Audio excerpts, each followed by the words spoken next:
建设西部陆海新通道，是中国政府作出的重大决策部署，是“十四五”规划纲要明确的国家重大战略工程。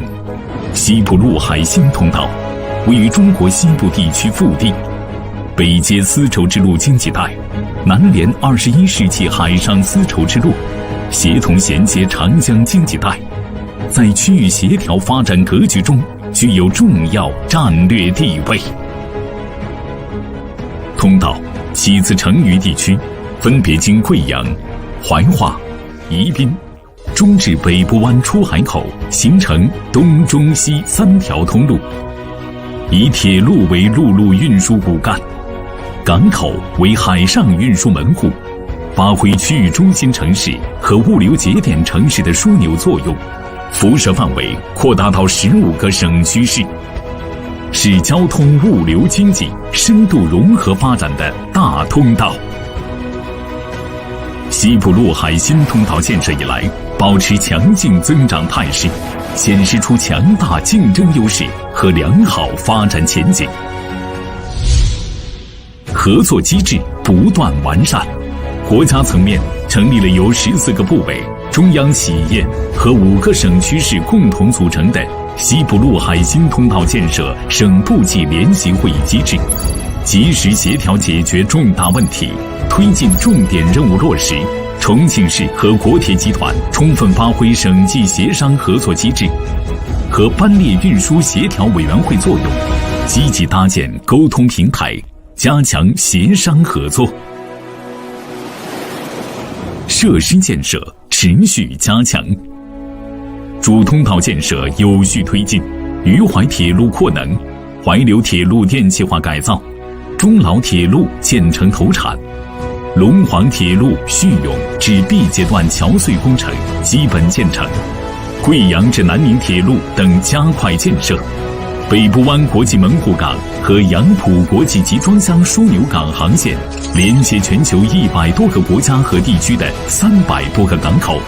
2022年，集装箱吞吐量分别突破700万标箱和151万标箱，分别同比增长17%和34%，质量效益显著提升。通道实现集装箱班列天天班，并与中欧班列保持有效衔接，初步形成铁海联运和至中南半岛的跨境班列班车等物流组织模式。2022年，通道开行铁海联运班列8820列，发送集装箱44万标箱，中越跨境班列开行2182列，同比增长14.6%。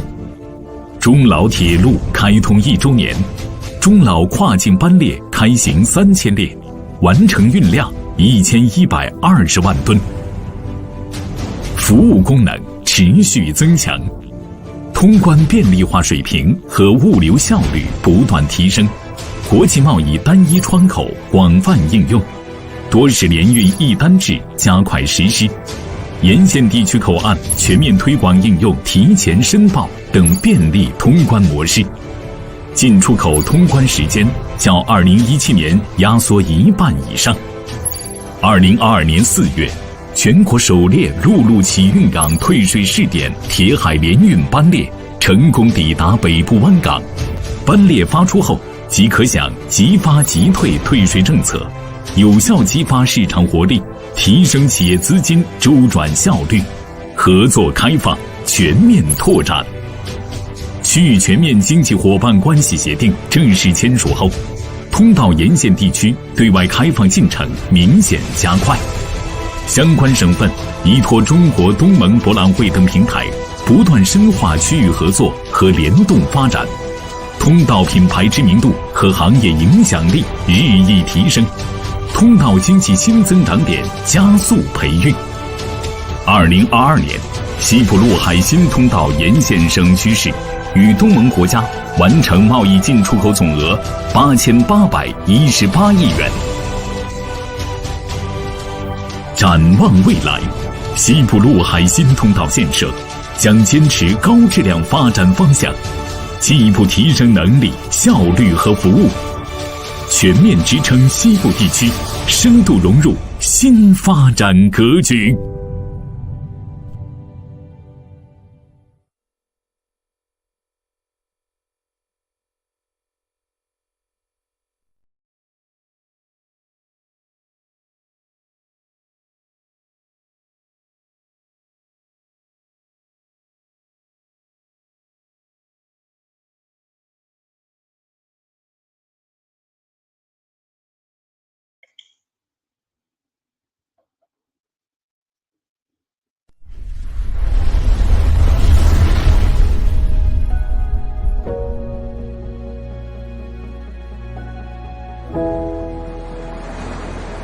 建设西部陆海新通道，是中国政府作出的重大决策部署，是“十四五”规划纲要明确的国家重大战略工程。西部陆海新通道位于中国西部地区腹地，北接丝绸之路经济带，南连21世纪海上丝绸之路，协同衔接长江经济带，在区域协调发展格局中具有重要战略地位。通道起自成渝地区，分别经贵阳、怀化、宜宾，中至北部湾出海口，形成东中西3条通路，以铁路为陆路运输骨干，港口为海上运输门户，发挥区域中心城市和物流结。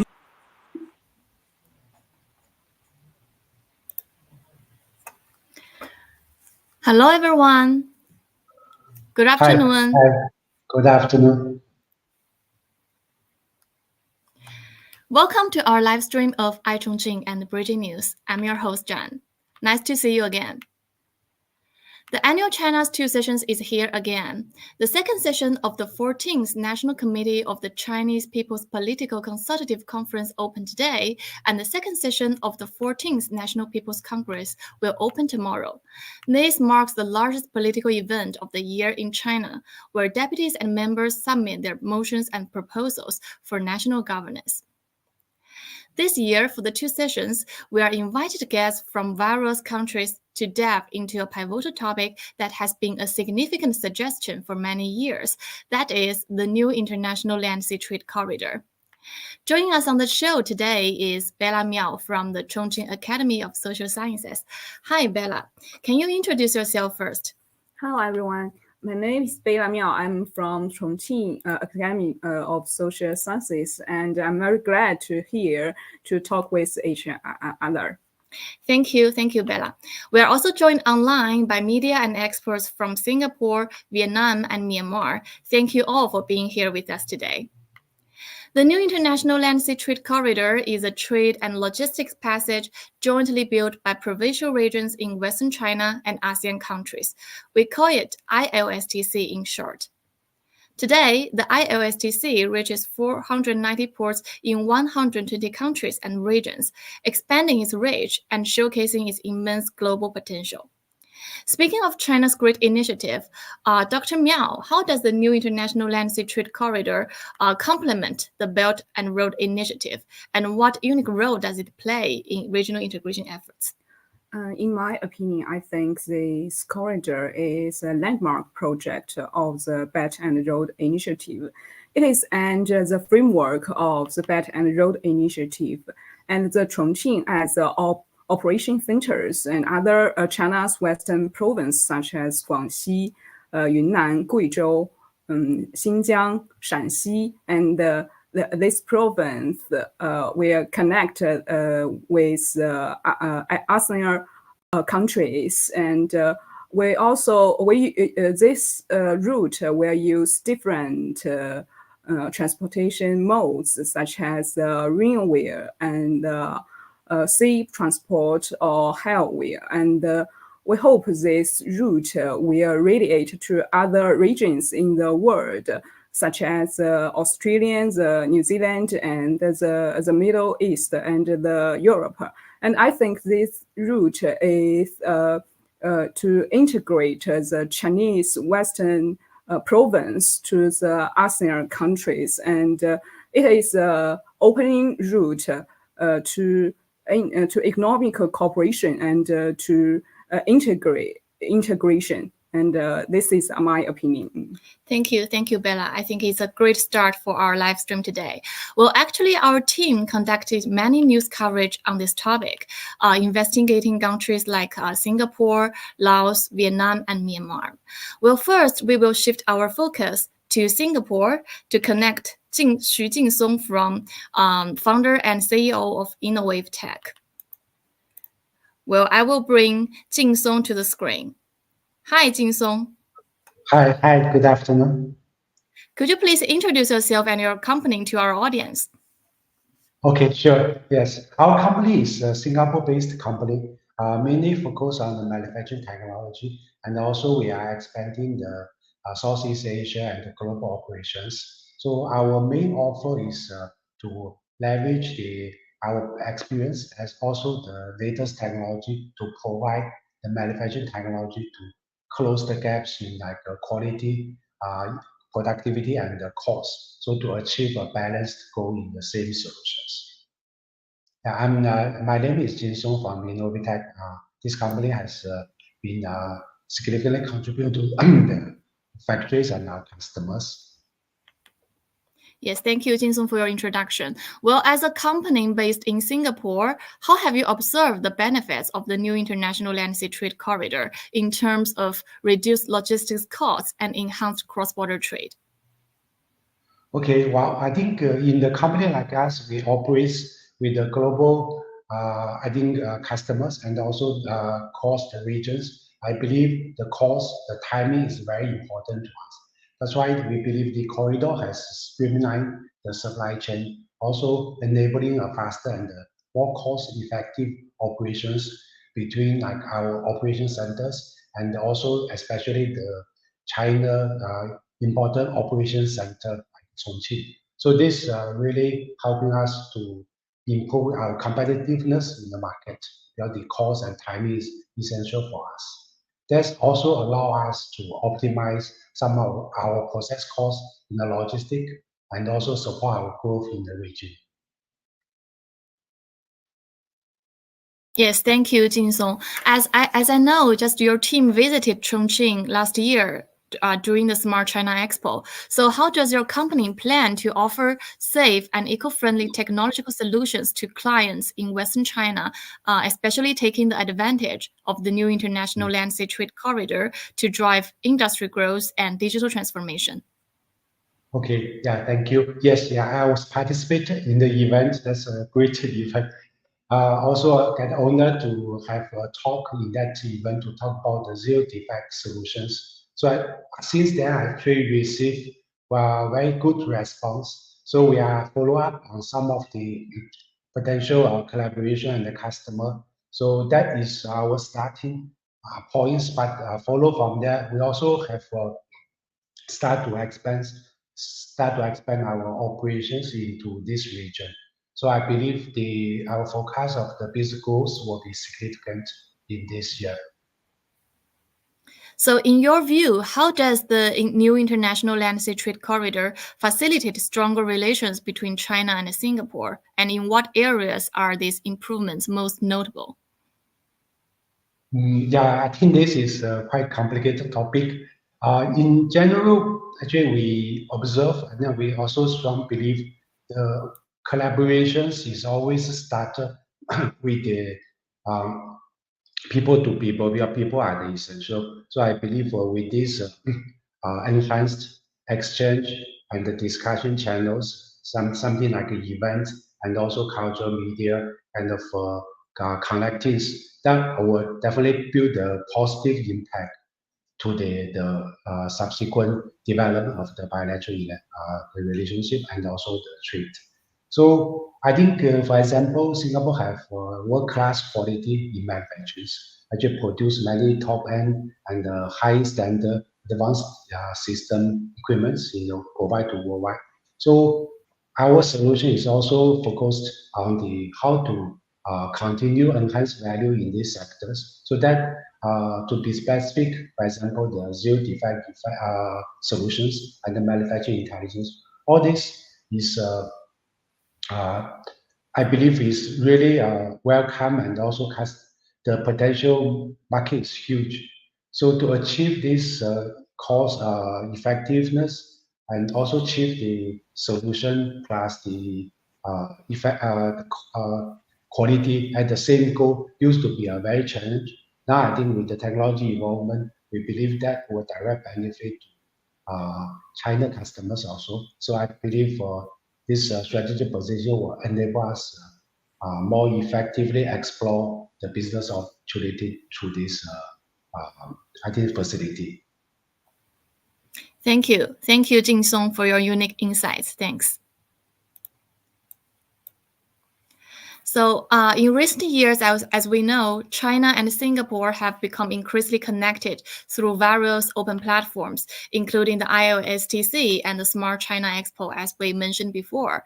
So now I will just show you the video from last year's Smart China Expo, where many Singaporean enterprises visited Chongqing to look for cooperation opportunities, and also including the interview with Jing Song. And we will see the prospects for cooperation between the two countries.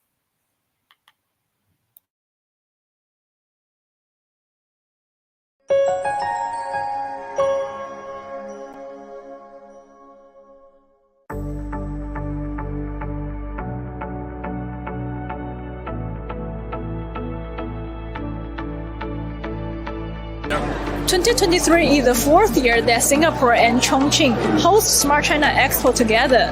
More and more Singaporean companies using the SAE platform to explore Chongqing market and look for development opportunities. I'm very happy to be back in Chongqing for the Smart China Expo. Every year we bring a set of companies here, and this year we've curated 15 companies, Singapore-based companies, to Chongqing to participate. We think this is a valuable platform under the Chongqing Connectivity Initiative, which is a strategic G2G initiative between China and Singapore. 3、2、1，请嘉宾们前台，谢谢。 The companies participating in the Smart China Expo find value in understanding how to enter the Chinese market and to participate in the Chongqing ecosystem as well as the Western China region. And many of our companies in Chongqing and Western China find this a very useful platform to meet their counterparts from Singapore and Southeast Asia to internationalize, to 走出中国. So this is a very useful platform to bring two ecosystems together as part of the CCI. Today we're lucky to meet some of them at the Singapore Pavilion, and let's see what they think about Chongqing. My company is John Eaton's. We're actually a HR services provider. We provide services like recruitment, consulting, as well as HR management. Innovative Tech 英纳智能 is a company to focus on the smart manufacturing technology, develop and innovate the technology to close the manufacturing gaps. Zurich Group is like the middleman or the bridge to bring together the manufacturer to the customers in Southeast Asia. We have been marketed for about 10 years, and the aim of the company is we try to build up technology and a platform to empower every teacher and educator and student to create, share, and collaborate with the knowledge management. We are part of SC Telemedia, and our parent company actually belongs to Temasek Holding in Singapore, which is one of the largest government-linked companies investment. So in NextGen, we have over 25 years of experience in ICT component, and we are predominantly focusing on FSI, which is banking, financial, education, finance, defense, and homeland security. What opportunities you want to gain from this platform? I think this time our participation in Smart China Expo is really about internationalization. We would definitely like to reach out to more Chongqing companies. This can be done possibly through a few ways, working with associations, working with industrial parks. I think for starters, what we really want to do is bring some form of education in. What would be the internationalization process? What are the structures? What are the framework? Chongqing is one of the very important industry center. So have many companies and industry leaders. We wanted to get connected with the local industry here, as well the partners participate in the exhibitions. We have strong network. I believe that a lot of people want to make use of the internet or data or AI to bring their business to another greater height, and we're using that to help them. Well, we're able to expand our overseas operation as far back as Chongqing itself, where we will be looking at applications, hardware support, infrastructure support in Chongqing and China and Singapore. So this will actually allow us to actually even push our business operation further inwards towards China. And Chongqing, yeah, it's one we know there are a lot of the very big, good universities and professional training colleges, and also some of the technology companies here. So from us, we have a few objectives. First, of course, we will try to find some potential clients here, like universities and some of the schools, and also we try to find some of the partners we can work together to expand into the Singapore and the Southeast Asia market. For example, some of the training content partners who can either providing the ready-to-use content or can customize making some content. In recent years, Singapore has had close ties with Chongqing, from internationalizing professional management to digitalizing industrial platforms. Enterprises and people in both places maintain communication, and the vision of cross-sector interconnection is gradually being realized.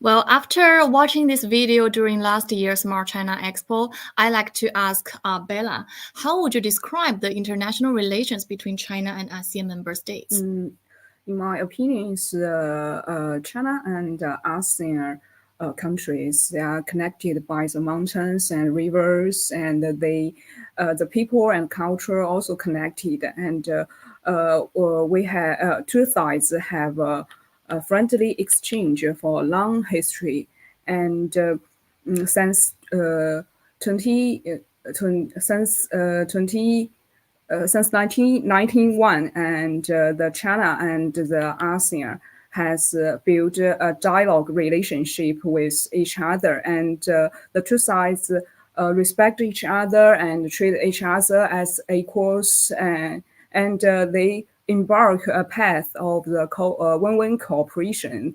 And now at present, the China ASEAN community with a shared future is a vivid examples of the community with a shared future for mankind.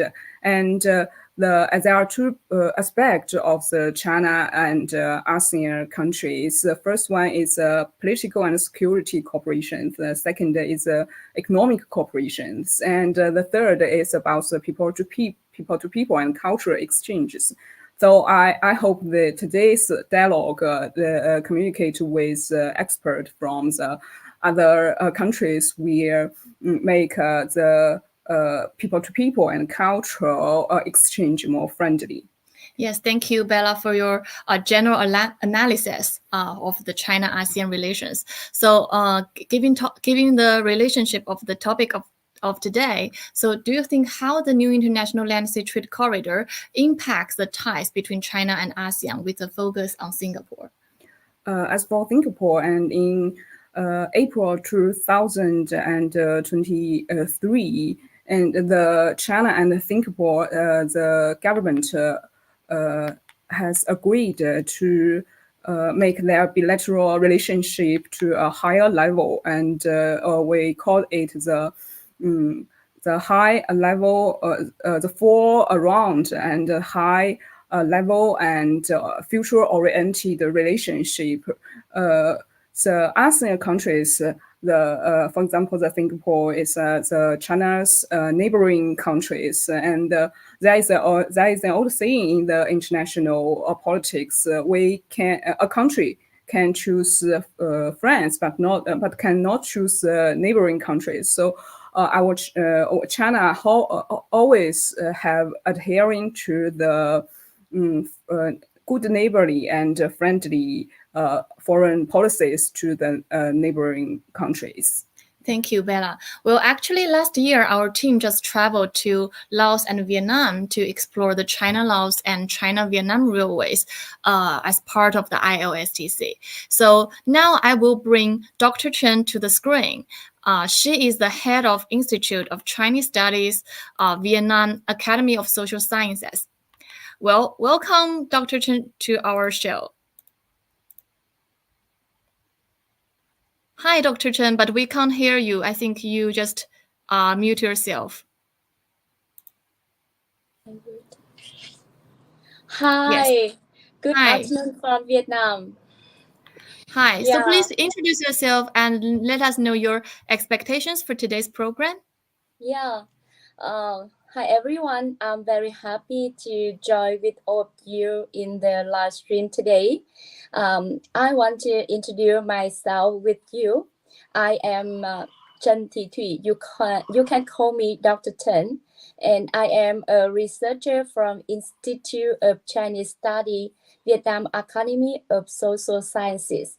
And my research focuses on Vietnam-China relations, especially on culture exchange, education, and tourism cooperation. Thank you. Thank you, Dr. Chen. Well, last year, I remember that our team just visited Vietnam, and you just gave us many introduction about the new international land sea trade corridor. So my first question is, how do you see the new international land sea trade corridor enhancing trade between China and Vietnam, especially considering your research on logistics? Yeah.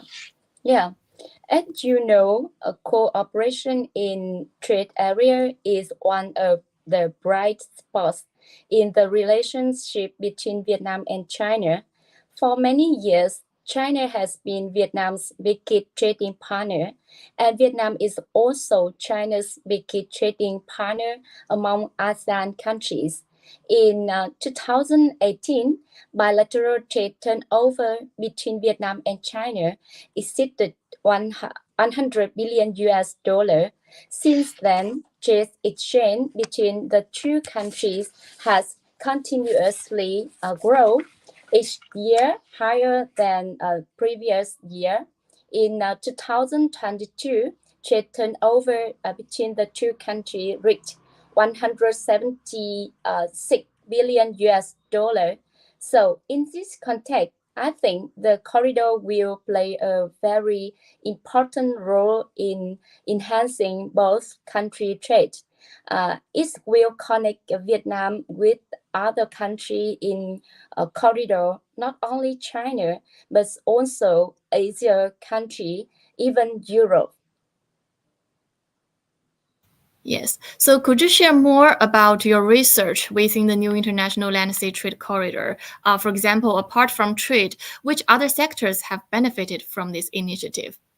Yeah, actually, I do some research related to corridor, but not only corridor.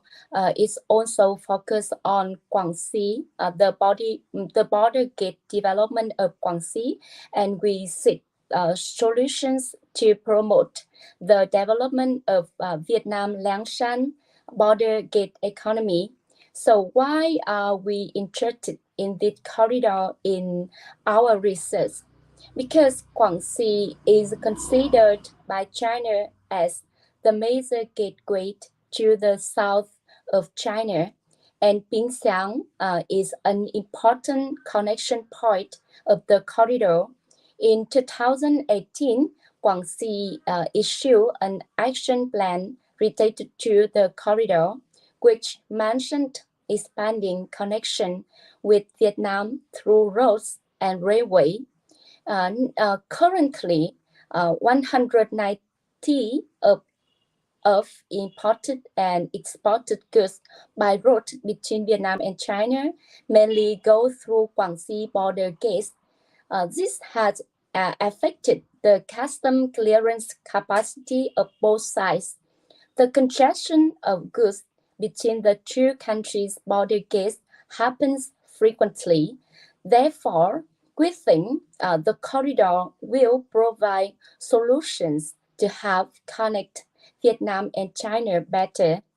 Apart growth, transportation by railway and by sea will strengthen the connection between Vietnam and Southeast Asia. And as far as I know, some land border gates in Guangxi, such as Ai Dien border gate, are considering connecting with sea border gates in Vietnam to build a diverse transport network. Because Ai Dien is about 200 kilometers from Haiphong City, Guangxi wants to make Ai Dien becoming a place to import seafood and goods by sea with ASEAN countries through seaport in Vietnam Haiphong. So, apart of trade, I think tourism will also be an area that will benefit from this initiative. In the recent year, plane accidents have increased people's fear of traveling by air.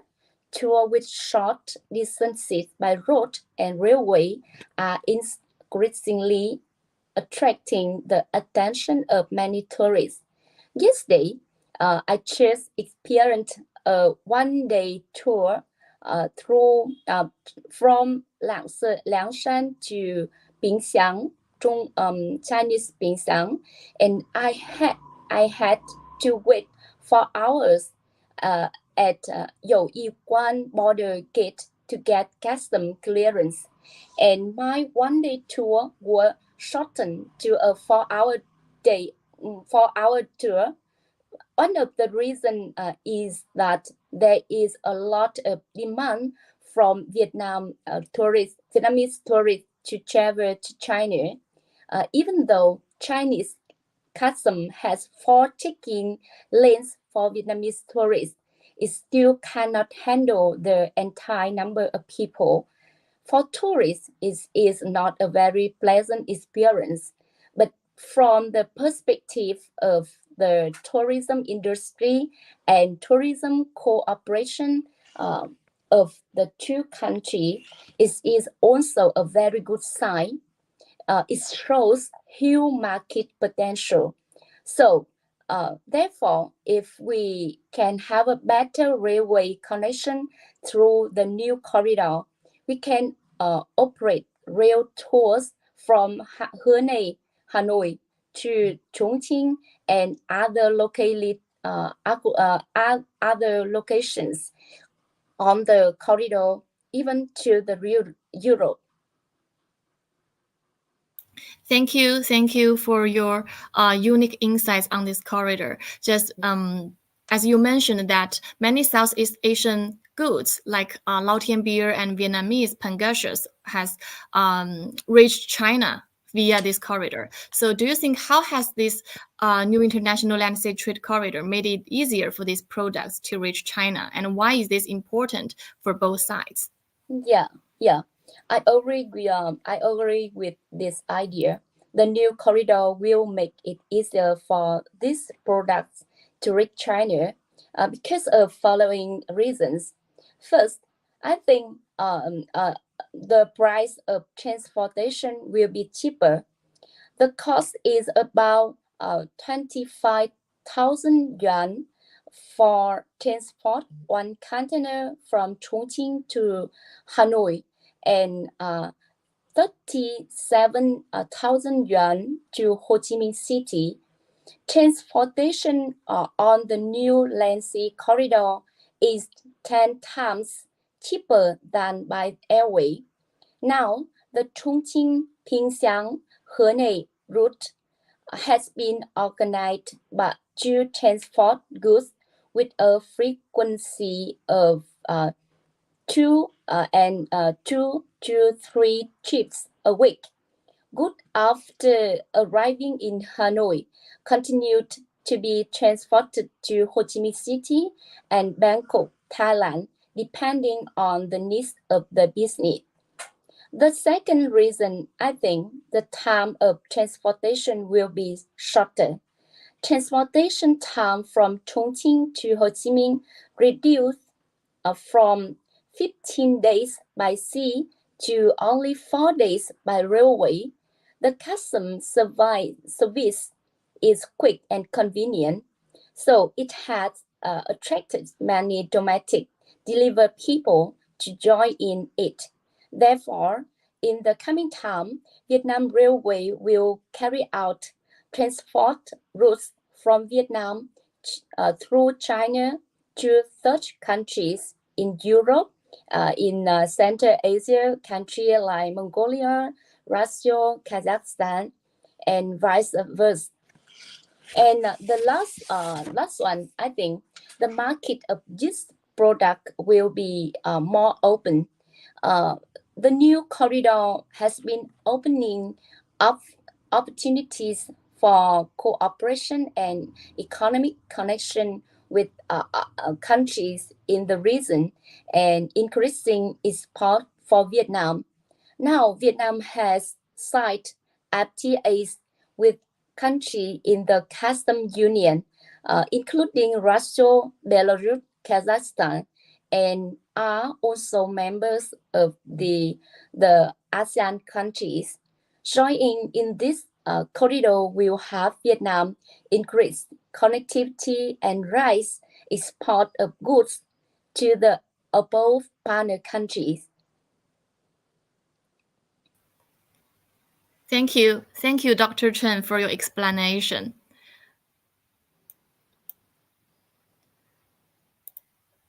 Well, I think because just last year, our team took a trip to Laos and Vietnam to explore the China-Laos and China-Vietnam railways as part of the ILSTC. So after listening the sharing of Dr. Chen from Vietnam, I will put some materials for this trip, and let's see what our guests think about it.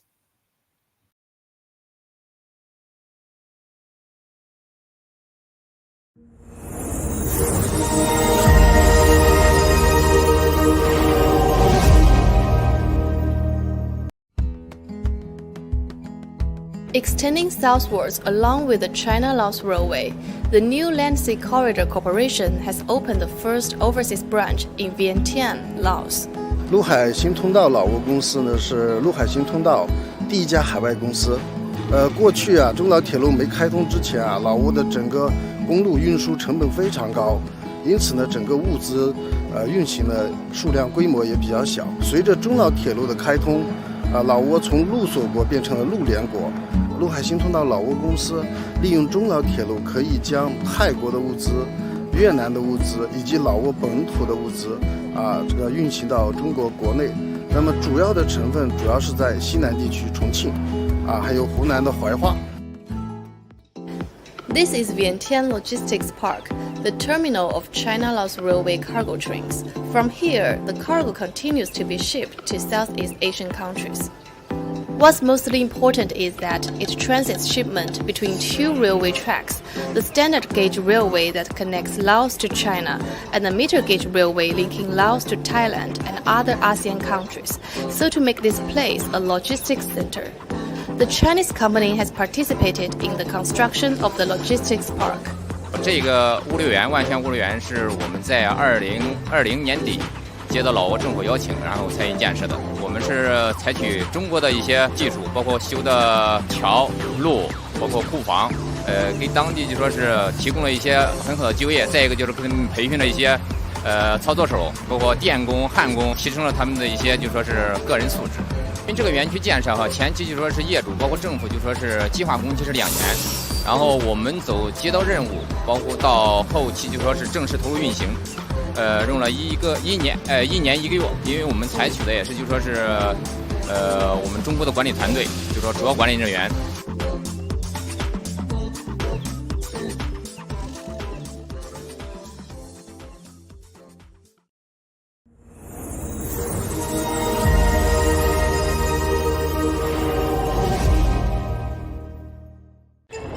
China has a lot of experience in the construction of the public transport system, and this includes the first urban rail transit here in Hanoi, Vietnam.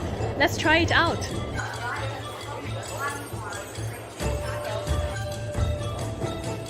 我们中铁六局承建了咱们眼前的这一条轻轨。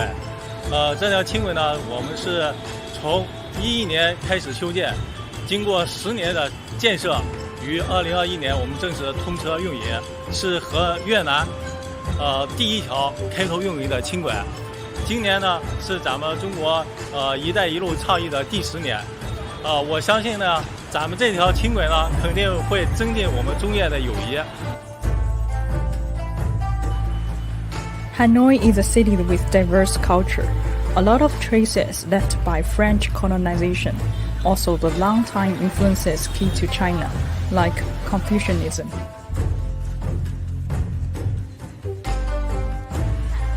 At Street, we found a Chongqing, a Chinese cold drink brand. The local staff said it is becoming super hot here in Vietnam, and it has opened numerous shops in the city of Hanoi, attracting global customers. It's really friendly people, kind of like China. The culture is. What are the other foods to recommend? We like the bun cha.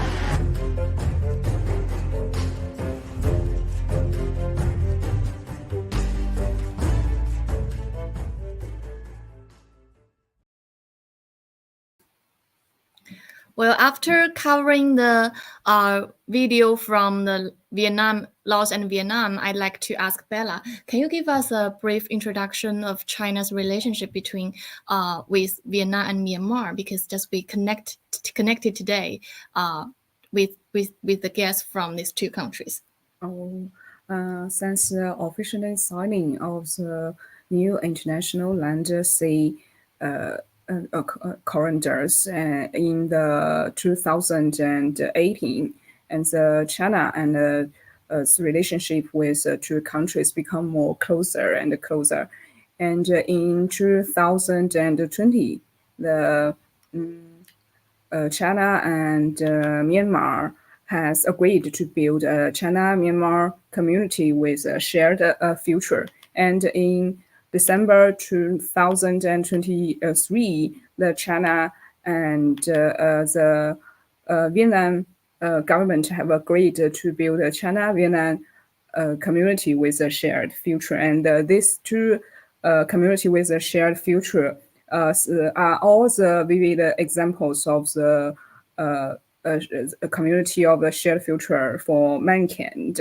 And so the two countries the relationship become more and more closer. Yes, I think this close relationship also gives strong impetus for the bilateral trade. So my next question is, what are the economic benefits of the new international land sea trade corridor for both China and ASEAN member states, particularly in terms of trade facilitation, investment flows, and industrial development? These corridors have reduced cargo transportation times and the service costs between the China and the ASEAN countries, and the enterprises from the countries along the route can all have the good opportunities to trade and to investment, and the enterprises also can share the benefits from the sustained economic growth and the integration between the two regions.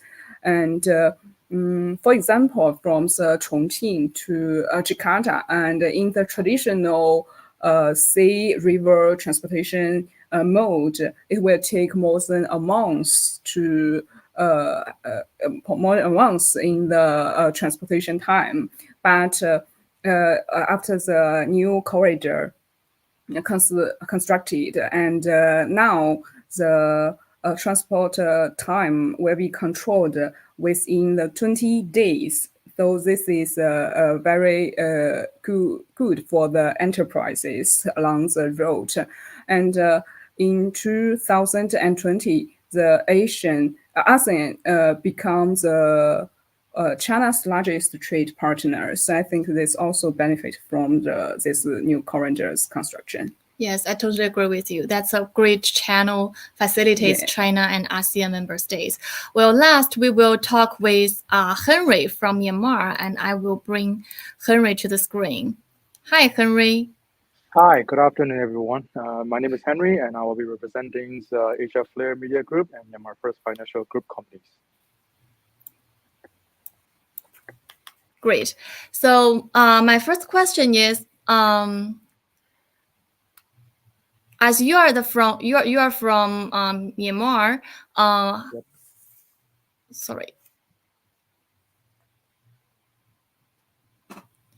As you are from Myanmar, is it true that Burmese enterprises have adopted the new international land sea trade corridor to ship their goods? And how do you think this corridor has altered logistics methods and timings? Well, no, not yet. Not to my knowledge or my research. The Burmese enterprises have not yet adopted the new international land sea trade corridor due to the ongoing conflicts along the China-Myanmar border, particularly city like Muse or the Laogai, which have hindered trade activity. However, the people of Myanmar are aware of the logistic method and eager to start adopting once the situation have stabilized. The closure of this border has not only affected trade, but also limited economic development opportunities that could arise from the improved connectivity. The new international land sea trade corridor presents significant potential for altering logistic method and timing once operational. It could streamline the transportation costs, roads, and reduce reliance on traditional sea routes, and potentially lower the transportation cost for goods moving between China and Myanmar.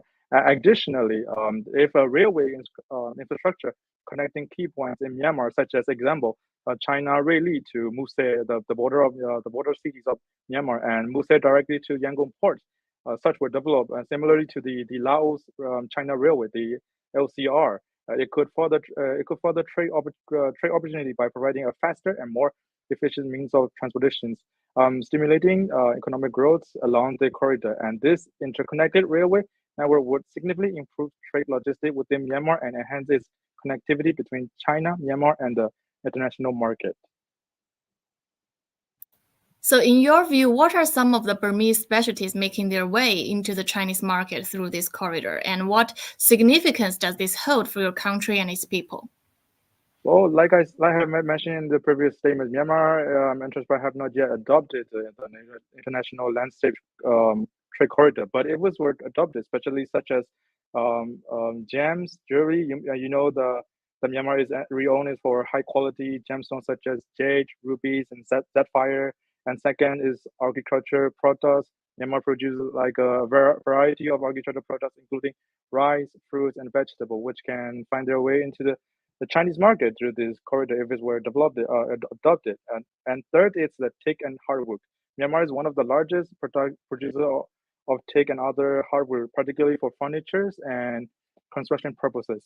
And the fourth one is seafood. With Myanmar extensive coastlines, especially in the Rakhine region, Myanmar offers a diverse range of seafood products, including fish, shrimps, and crabs. And third, the last one is also the handicraft. Myanmar is renowned for its traditional handicraft, including lacquerware, textile, and wood carving. And those are especially among other specialties that could make their way into the Chinese market via the international sea land corridor. But the significance of this export of Myanmar and its people cannot be overstated. They contribute to economic growth and development, create employment opportunities across various sectors. And foster cultural exchange between the two nations. Moreover, increase trade activity, necessities, and infrastructure development, furthering benefiting Myanmar's overall connectivity development. Yeah, so as you are from Myanmar's media, what's your focus on this topic, on the new international land sea trade corridor? And how do you believe this corridor has enhanced cooperation and exchange between China and Myanmar? I think the new international land corridor has the potential to significantly enhance cooperation and exchange between China and Myanmar across various domains. In terms of trade facilitation, the corridor could streamline custom procedures and reduce trade barriers, making it easier for goods to flow between two countries. They could lead increased trade volumes and economic growth by both nations.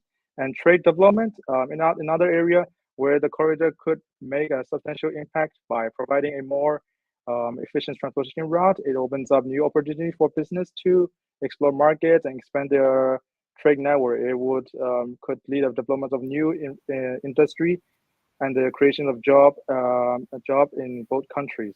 And let's not forget about the what is it called, the cultural exchange, and extra cultural exchange will get also a boost too. With easier travel and community, we will see more people and people-to-people exchange and culture initiatives, strengthening our mutual understanding and friendship. And on the energy and natural resources, the corridor could mean smoother transport of energy resources between our countries, benefiting both our economies. So yeah, the new international landscape corridor has the potential to really amp up the cooperation exchange between China and Myanmar across the border. And it is exciting time for both of our countries. Thank you, Henry, for your insights. Well, actually, last year our team also I also had the opportunity to visit Ruili in Yunnan province to explore the China-Myanmar economic corridor. You know, Ruili is a key border city between China and Myanmar, where we also visited many locations such as the Jewelry City and the Chongqing Motorcycle Company. And now I will share some photos and experiences from this trip.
So after listening all the guest sharing and the experiences from the ASEAN trip, I think it's time to talk about challenges. So I like to ask Bella, what's the challenges facing the ILSTC? Do you think, including political, logistical, and environmental concerns?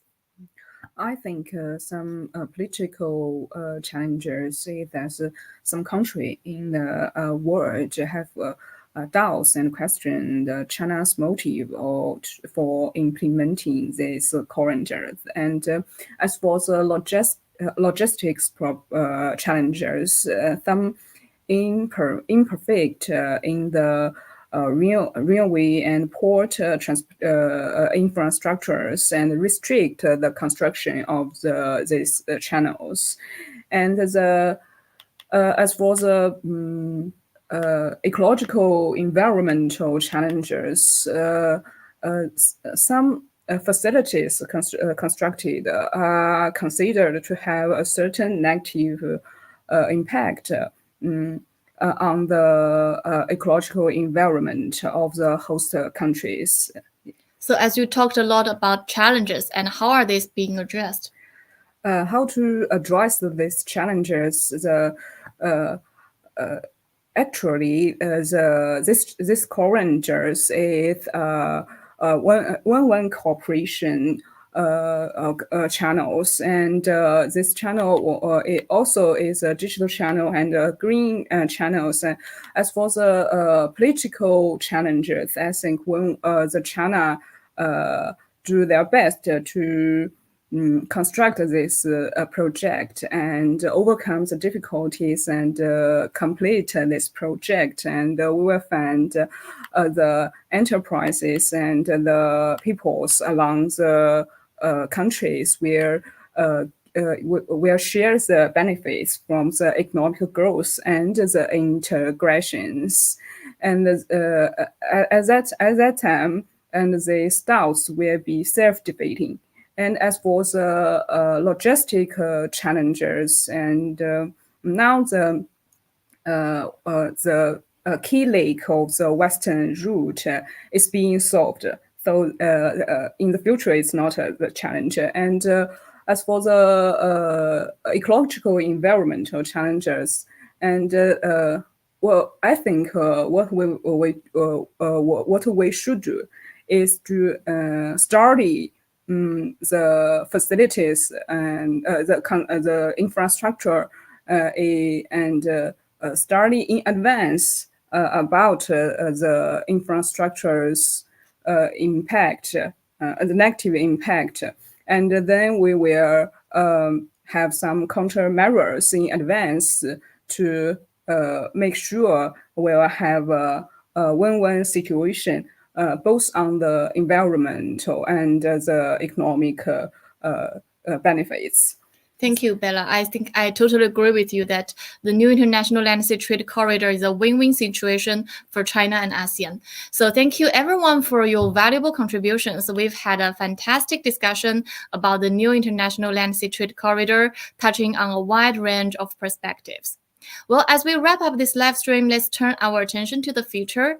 And I'd like to pose one final question, and I will bring all the guests to the screen again. So my final question is, what are your thoughts or hopes for the future progress of the new international land sea trade corridor and its role in facilitating interactions between China and ASEAN countries? And well, let's start with Mr. Chen from Vietnam. Yeah. As you know, in 2023, Chinese President Xi Jinping visited Vietnam. The two countries have agreed to continue strengthening the comprehensive strategic cooperative partnership.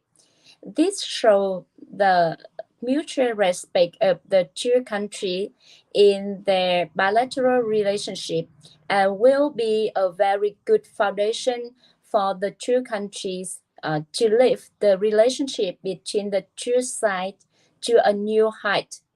And recently, Vietnam and China are promoting pilot construction of smart border gates in Liangshan and Guangxi, as well as developing plans to strengthen railway connection between Vietnam and China.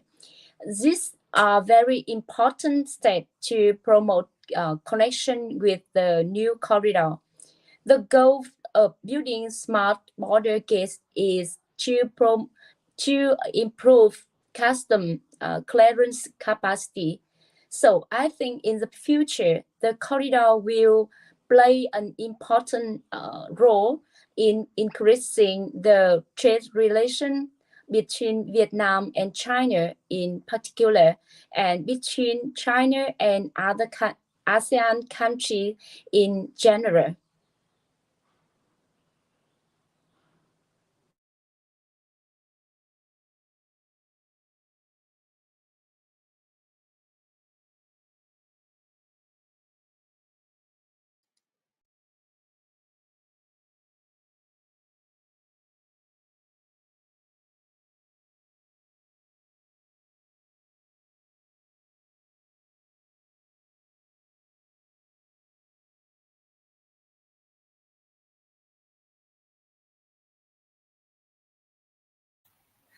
Well, thank you, Dr. Chen from Vietnam. And now I'd like just to ask Henry, what's your prospects for the future progress of the new international land sea trade corridor?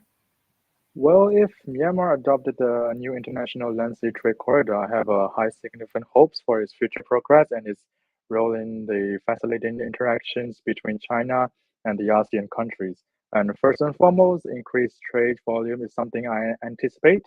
With Myanmar adoptions, we could see a significant uptick trade activity along the corridor, benefiting not only Myanmar and China, but also the other ASEAN countries involved. This could lead to economic growth and prosperity for all parties involved. And hence, connectivity between China and ASEAN is another exciting prospect. The corridor could serve as a vital link strengthening transportation networks, and facilitating smoother trade flows between China and ASEAN's countries region. This could help foster closer economic integrations and the cooperation among the member states. The diversification of trade is a key aspect that I believe corridor could contribute to by providing alternative routes and access to new market. It could encourage business to explore a wider range of trade opportunity, reducing and reliance on traditional routes on market. And promotions of small and medium-sized enterprises, like such as MSESEs, is something I'm particularly passionate about. The corridor could provide MSES with greater access to regional and international markets and helping them to expand our expanding their business and contribute economic development and job. And overall, I envision the new international land sea corridor playing a crucial role in the driving economic growth, enhancing connectivity, and promoting cooperation between China and the ASEAN country. If Myanmar adopts it, the corridor could become a catalyst for opposite change and prosperity in the region. Thank you, Henry, for your sharing. Thank you. And well, how about you, Bella? What's your perspectives on this topic? I think the overall vision of this corridor is described as three links of the Belt and Road Initiative. The first link is the hard connectivities in the infrastructure, and the second is a soft connectivities in the rules and the standards, and the second is a heart-to-heart connections between the peoples from the joint constructed countries. And if we realize the hard connectivities and the countries where share the benefits of the economic growth and the trade and the investment, and if we realize softer connectivities about of the rules and the standards, and I think the China and the ASEAN countries will reach a higher level in the institutional openness. And if we realize the third connectivities of the heart-to-heart connections, and people in the China and ASEAN will know a lot about each other and will have a good relationship with each other, and where the country's relationship will be more closer. Yes. Thank you, Bella, for your sharing. And thank you all for sharing your insightful perspectives. Today's program has highlighted the collaborative efforts of several ASEAN countries, showcasing China's increasingly open stance towards international cooperation. And I think the new International Land Sea Trade Corridor stands as a testament to the mutually beneficial relationship between China and ASEAN, contributing to economic and industrial growth. Well, that concludes today's live stream. Well, Bella, how do you feel about participating in this program? I feel very glad to participate in this live stream, and I learned a lot, and I learned a lot from the experts from the other countries, and I hope this dialogue, this kind of dialogue, can make the people in the China and ASEAN countries and become more and more closer. Yes, totally agree with you. And you know, just engaging in such international discussion must be beneficial for gaining more insights. And how about our guests online? For example, Dr. Chen, how's your feeling about participating in this program? Yeah, thank you so much. I agree with both of you guys. I learned a lot of this dialogue today, and I hope in the future I can join with all of you guys in more live stream to learn and exchange the knowledge about the new corridor or other issue between China and ASEAN countries. Thank you so much, and hope to see you soon. Thank you, Dr. Chen. We also look forward to more cooperation in the future. Thank you. And how about you, Henry? Well, I'm actually very honored to be representing Myanmar, and thank you for inviting me to. And I hope that I could participate in the future and more, and I could learn about our, the ASEAN's neighbors such as Vietnam. And thank you for sharing her knowledge, and from Singapore as well. Thank you very much. Thank you, Henry. Thank you. Well, a huge thank you again to everyone who tuned in to our discussion today. And please like, share, and subscribe our channel. We look forward to having you join us again next time. Goodbye.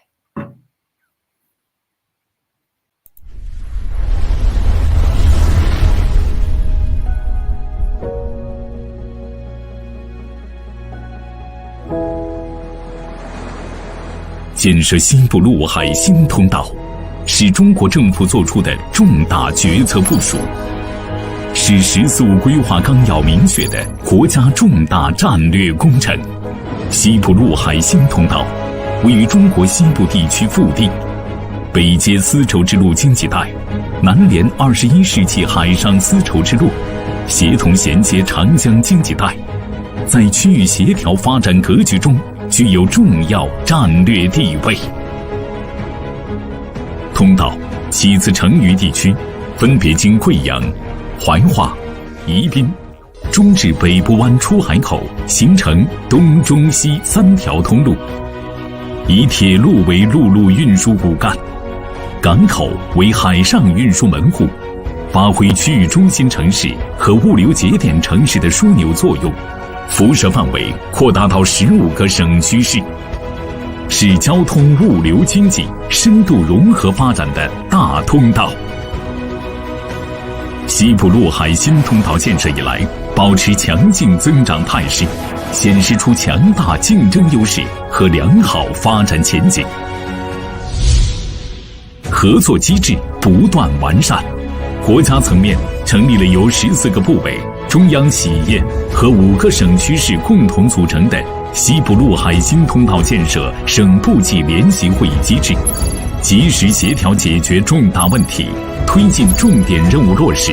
重庆市和国铁集团充分发挥省际协商合作机制和班列运输协调委员会作用，积极搭建沟通平台，加强协商合作。设施建设持续加强，主通道建设有序推进，渝怀铁路扩能，怀流铁路电气化改造，中老铁路建成投产，龙黄铁路叙永至 B 阶段桥隧工程基本建成，贵阳至南宁铁路等加快建设，北部湾国际门户港和杨浦国际集装箱枢纽港航线连接全球100多个国家和地区的300多个港口。2022年，集装箱吞吐量分别突破700万标箱和151万标箱，分别同比增长17%和34%，质量效益显著提升。通道实现集装箱班列天天班，并与中欧班列保持有效衔接，初步形成铁海联运和至中南半岛的跨境班列班车等物流组织模式。2022年，通道开行铁海联运班列8820列，发送集装箱44万标箱，中越跨境班列开行2182列，同比增长14.6%。中老铁路开通1周年，中老跨境班列开行3000列，完成运量1120万吨。服务功能持续增强，通关便利化水平和物流效率不断提升，国际贸易单一窗口广泛应用，多式联运一单制加快实施，沿线地区口岸全面推广应用提前申报等便利通关模式，进出口通关时间较2017年压缩1半以上。2022年4月，全国首列陆路起运港退税试点铁海联运班列成功抵达北部湾港，班列发出后即可享即发即退退税政策，有效激发市场活力，提升企业资金周转效率。合作开放全面拓展。区域全面经济伙伴关系协定正式签署后，通道沿线地区对外开放进程明显加快。相关省份依托中国东盟博览会等平台，不断深化区域合作和联动发展，通道品牌知名度和行业影响力日益提升，通道经济新增长点加速培育。2022年，西部陆海新通道沿线省区市与东盟国家完成贸易进出口总额8818亿元。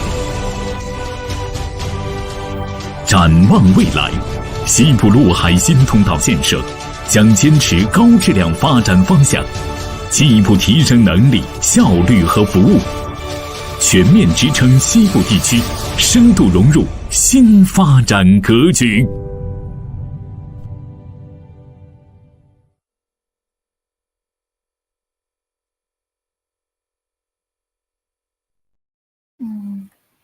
看一下他那边的吗？洪崖洞也去了，挺好的，我觉得你们这样就类似于此吧。这个放完就可以玩了。还没放完呢，这是在。它这个稍微有点延后。OK，